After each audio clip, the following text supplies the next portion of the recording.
Bonjour. Alors vous demandez c'est quoi la mort encéphalique? La mort encéphalique c'est une mort clinique. Ça veut rien dire, mort clinique.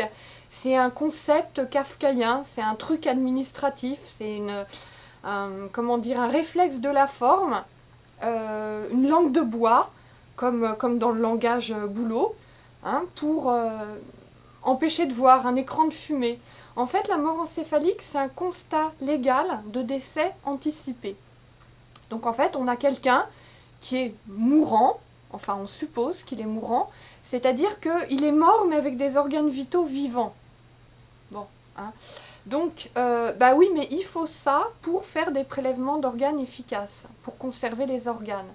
Donc soit il faut réanimer les gens pour conserver les organes, donc réanimation plus ou moins invasive, plus ou moins douloureuse.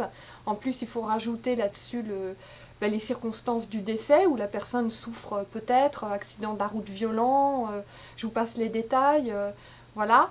Et donc réanimer pour, je sais pas, en attendant d'avoir l'autorisation de la famille, en attendant que le bloc pour prélever soit prêt, ou des choses comme ça.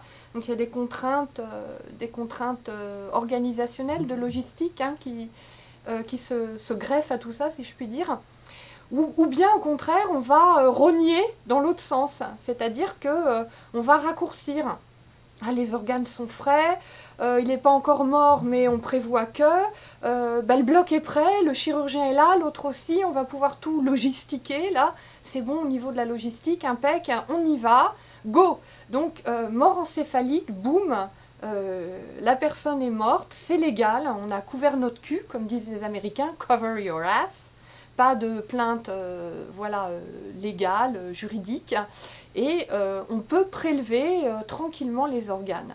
Alors très bien, le problème c'est que les familles derrière, elles se disent qu'il y a un truc qui a cloché, elles comprennent pas trop, et donc elles ont eu l'impression un peu qu'on leur dérobe la fin de vie de leurs proches, qu'on leur a volé. Voilà, c'est des choses graves un petit peu quand même, hein. Les derniers moments, c'est important. Et elles découvrent après coup, souvent, en allant fureter un peu sur Internet, surtout si elles parlent anglais, ou en regardant les papiers scientifiques canadiens aussi, ce qu'on appelle les white papers, les papiers, donc les papiers scientifiques, les papiers écrits par des chirurgiens, des médecins, dans des revues médicales et chirurgicales spécialisées à rayonnement international. Eh bien, découvrent que ces familles, que la mort encéphalique n'est pas un constat, un concept scientifique à 100% bordé qui fait l'unanimité de tous les pays. Le Japon n'y croit pas, les musulmans n'y croient pas, pour les Chinois, il faut être enterré entier, donc quand je parle, j'ai une belle famille chinoise, les prélèvements d'organes moyen, ça leur rappelle surtout ce qui se passe en Chine. Vous voyez, les condamnés à mort qu'on abat, balle dans la tête, mort encéphalique, on récupère les organes, on est dans le lourd là, ils aiment pas trop ce... Ou alors le trafic d'organes, paysans pauvres qui vend un rein, et puis comme il a été mal opéré dans des mauvaises conditions d'hygiène, sa santé va pas être forcément très bonne dans le futur, et puis même que peut-être le futur, il y aura pas trop. Voilà, ce genre de choses. Donc c'est étonnant parce que tout le système des transplantations d'organes repose sur cette pierre d'angle, la mort encéphalique. On est mort, on peut prélever des organes. Ou le prélèvement à cœur arrêté, arrêt cardiaque, pas la peine de réanimer parce que le cerveau est plus viable, et donc on peut aussi prélever des reins, ça tombe bien, en manque de reins, comme par hasard. Voilà. Et donc, quand on regarde les papiers scientifiques, on voit que tous ces beaux concepts qu'on nous dit, qu'on nous décrit comme étant gravés dans le marbre, c'est certain, il n'y a pas d'erreur possible, c'est bordé à 100%. Ben non, les différents pays révèlent différentes pratiques, des disparités flagrantes dans le diagnostic de la mort encéphalique et des prélèvements à cœur arrêté d'un pays à l'autre. Les descriptions, les diagnostics, c'est quoi, comment on fait. Vous voyez, dès qu'on met les mains dans le cambouis, on en a jusque-là. Un peu inquiétant. Donc au Japon, ils refusent la mort encéphalique, c'est simple, ça n'existe pas, c'est bidon. Bon, ok. Fin de non-recevoir. En Nouvelle-Zélande, très peu de donneurs d'organes. C'est le pays industrialisé où il y a le moins de dons d'organes. Mais justement, j'ai été voir là-bas, j'ai fait des reportages. Non, la mort encéphalique, ils savent que c'est légèrement bidon. Donc eux, ils se consacrent plus sur les techniques de demain. Ils anticipent. Donc ils préparent tout ce qui est médecine régénératrice, les organes avec les imprimantes 3D, les cellules souches adultes, le séquençage du génome, la génomique, etc. Et donc nous, on est dans un schéma idéologique. On dit aux gens, en espérant qu'ils n'aillent pas vérifier, la mort encéphalique c'est la mort, les prélèvements à cœur arrêté, le cœur il est arrêté, il n'y a plus de vie donc on prélève. Mais oui, mais dès qu'on va creuser... Bon, moi, la semaine dernière, je parlais avec un journaliste du Guardian pour le boulot, hein, un truc marketing.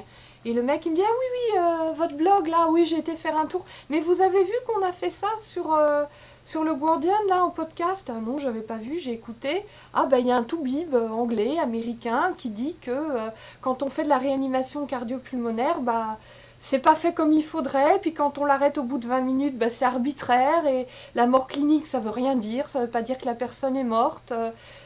Bah, je me mets à la place de gens qui ont donné les organes d'un proche, a priori qu'ils aiment, hein, pas juste on attend un héritage, machin, sinon on se dit on a vraiment fait une bonne affaire, dites donc. C'est impec ce système, j'y reviendrai, mais pas pour moi. Bah, j'aimerais pas être à leur place parce que il y a du doute, quoi, il y a du gros doute. Donc c'est un concept scientifique, hein, on ne demande pas un truc religieux, littéraire, culturel. Là oui, il y a des disparités évidemment, mais pour quelque chose qui nous est présenté comme étant bordé sur le plan scientifique, il y a un souci si on découvre en allant sur Internet, parce que quand même tout le monde a Internet maintenant, que ben non, dans tel pays, dans tel hôpital, ça se pratique pas comme ça. Vous voyez, cette disparité d'un pays sur l'autre, d'un hôpital sur l'autre, dans les pratiques, dans la description, dans le diagnostic de la mort encéphalique, du prélèvement à cœur arrêté, interroge le grand public, surtout quand vous demandez à des chirurgiens, à des chefs de service hospitaliers, là on n'est plus dans l'objectif, on est dans le « Ah, ils ont tort, nous on fait bien, c'est eux là !» Et puis alors, vous allez en face, vous leur répétez ce discours, et les Américains vont vous dire « Non, non, non, mais attendez, là, les Français, là, ils disent que, mais c'est pas ça, hein. » Et on n'est pas sur un ring, là, attendez, il y a la vie des gens, il y a la vie, il y a la mort. Bon, voilà, donc voilà, petit topo sur la mort encéphalique. Interrogez-vous, regardez qui vous donne l'info, qui a intérêt à vous la donner, qui est payé pour vous donner telle info et surtout pas telle autre. Et à mon avis, ce sera déjà un très très bon début. Vous irez loin, croyez-moi, vous irez loin. Voilà, très bonne journée, à bientôt pour une prochaine chronique bioéthique. Au revoir.